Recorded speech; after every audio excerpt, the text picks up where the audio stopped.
ACM 101. Is this a good intro to King County Metro? I'm on a mission to ride every King County Metro route. What better way to remember the journeys than by ranking the routes on a tier list? This ranking is entirely subjective based on routing, frequency, adjacent land uses, scenery, safety, and mostly vibes.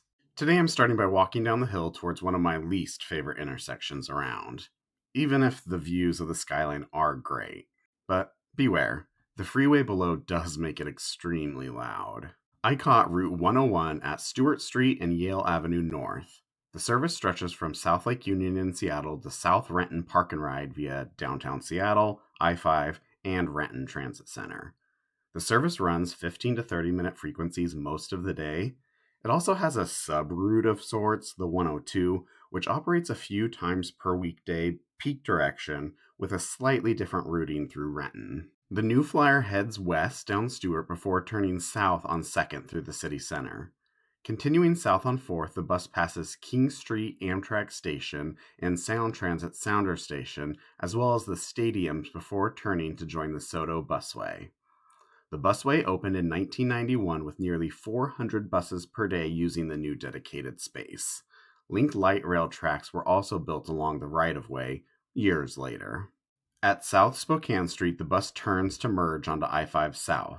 The driver was not playing around as we were often speeding by other cars on this stretch. During peak times, I know this probably isn't happening. Leaving the freeway at exit 157, the route joins the pretty undeveloped section of Martin Luther King Jr. Way South. As we crest and cross over the ridge, more multifamily development begins to line the road with the occasional business.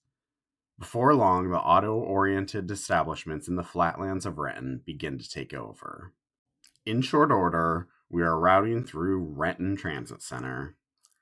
I'm really excited to see how all the surrounding construction pans out. It looks like they're doing a lot around here. The bus then passes through the charming downtown area of Renton before turning south to our terminus stop, South Renton Park and Ride. In November 2025, Route 101 had an average weekday ridership of 2,627. Now, to the ranking.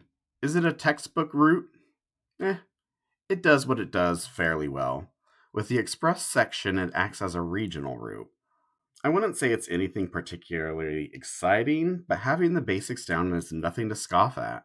For that, I give it an A tier.